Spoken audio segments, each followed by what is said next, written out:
I don't need this lens. I'm not a professional wildlife photographer, and there's really no reason for me to own a $14,000 camera lens.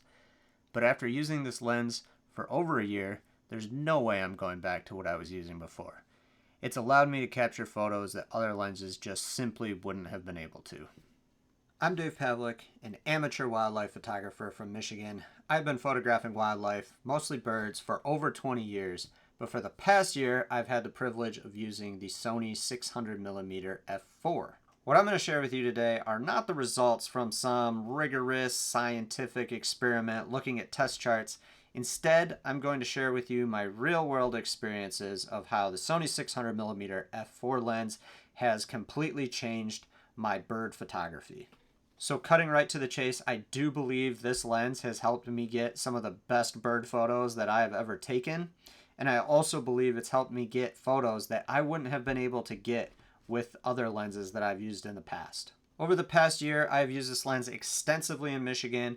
I've also traveled with it once to North Carolina to photograph coastal birds, and then I've also traveled with it to Cambodia for an international birding trip. And I have used this on small birds, I've used it on distant birds, I have used it in really challenging conditions, and every time I use this lens, it totally lives up to the hype. However, that being said, I do have two major issues with this lens that I will talk about at the end, so stick around. So let me give you a couple examples of what I'm talking about. The first one here is a purple sandpiper that was taken in some very challenging lighting conditions. This was near or just after sunset, and there was a winter storm approaching, so this was very dark. But because of that wide f4 aperture on this lens, I was still able to get a relatively decent photo using a shutter speed. You can see up here 1/320th of a second, f4, 600 millimeters, and ISO 4000. So not a low ISO, but to put this in perspective, if I was using my old 200 to 600 millimeters, with the same shutter speed, I'd be shooting at ISO 10,000, and this image certainly would not have cleaned up as well as it did. And so I'll be the first to admit, this image is not going to win any awards. It's not the best image in the world, but I'm relatively happy with it, and I'm certain that I would not have been able to pull off an image even close to this with the old gear that I've used. Alright, so here's another one. This is a Townsend solitaire that was taken, again, in some really challenging lighting conditions, probably even more challenging than the previous image. This was taken really early in the morning, right as the bird was becoming active, and so it was still very dark. There were probably about 12 other birders and bird photographers that were out there watching and photographing this bird. But because I was the only one shooting with a wide aperture fixed lens, I'm very confident that I walked away with some of the best photos of this bird that were taken that day. You can see I was using a very ridiculously slow shutter speed of 1/100th of a second, f4, 600 millimeters, and ISO 1600. And the reason that I was shooting at such a low shutter speed is because I was trying to keep that ISO down as low as possible, because I knew that this bird was hanging out in some very dark and shady understory conditions. I was going to have to raise those shadows, and so that was going to introduce more noise. So I wanted this image to be as clean as possible, and so I was attempting to get some sharp photos at 1/100th of a second. So I think it turned out pretty well. Again, this is a photo that's not going to win any awards, but given the conditions that this was taken in, I'm relatively happy with the photo, and I'm certain I wouldn't have been able to get it with the previous gear that I've used. Since we're talking about ISO, let me explain why I always aim to keep my ISO as low as possible, even with modern noise reduction software. But first, if you like this video, please like and subscribe to the channel. It only takes a couple seconds and really helps me out. Okay, so back to ISO. I hear it time and time again where photographers are talking about how good modern noise reduction software really is these days. And so now you can shoot at these extremely high ISOs with very little penalty because you can just take care of it in post. And while it's true that modern noise reduction software has come a long way, what I never hear people talking about is the effect that high ISO has on dynamic range. So I'm shooting with the Sony A1, and if we take a look at this chart, we can see that dynamic range is always going to be highest at the lower ISOs. So you want to be shooting at ISO 100 or as close to that as possible to keep that dynamic range as high as possible. As you move away from that base ISO of 100, you lose dynamic range, which is especially important for preserving details in highlights and shadows. So higher dynamic range gives you more flexibility in post-processing, and the wide aperture of the 600mm lens lets me keep my ISO so much lower than I was able to with the previous lenses I was using. So this gives me so much more dynamic range and much nicer files to work with in post-processing. So there are times when 600mm is just not enough reach, and that's where teleconverters come into play. The Sony 600mm f4 takes the 1.4 teleconverter really well, but I do notice a little bit of decrease in autofocus speed and ultimate sharpness.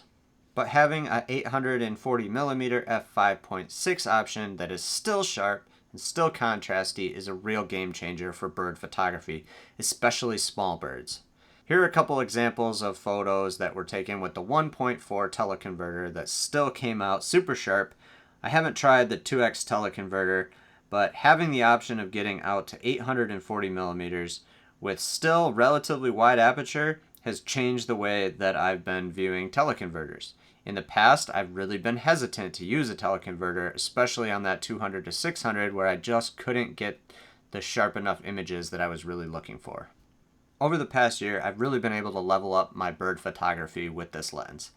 The f4 aperture allows me to shoot at fast shutter speeds, low ISO, getting tack sharp images even in low light situations. The f4 aperture also creates some really dreamy backgrounds, keeping those images nice and clean with a focus on the bird. I've also had no problem with the weight of this lens. I've carried this around for many miles walking on the beaches during travel, and I've really had no issues carrying this around for a full day of photography.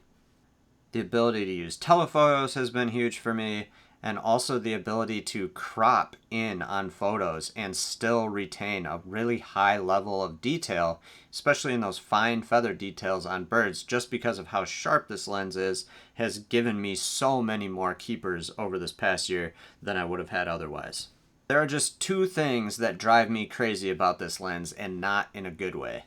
The first is that while I love the ability to use a teleconverter, I really don't like having to decide if I'm going to put that teleconverter on before I go out in the field for my photo shoots. So there are other camera manufacturers like Nikon that makes a 600mm f4 lens that has a built-in teleconverter so that you don't have to choose before you go out whether you're going to put that teleconverter on or not.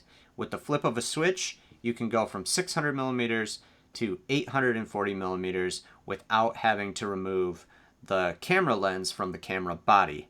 Now I really wish Sony had something like that, because I don't like fiddling with my camera and my lens combinations when I'm in the field. I don't like removing the lens from the body. That gives you the opportunity to introduce dust and other things that might get into your camera or into your lens, and that's not a good thing. And so I just don't like having to decide if I'm going to keep that teleconverter on or take it off or fiddle around with it in the field. So if Sony ever upgrades this lens to a 600mm f4 with a built-in teleconverter, I'll be one of the first in line for that lens. The second thing that I really don't like about this lens is that it's not the greatest lens for bird videography.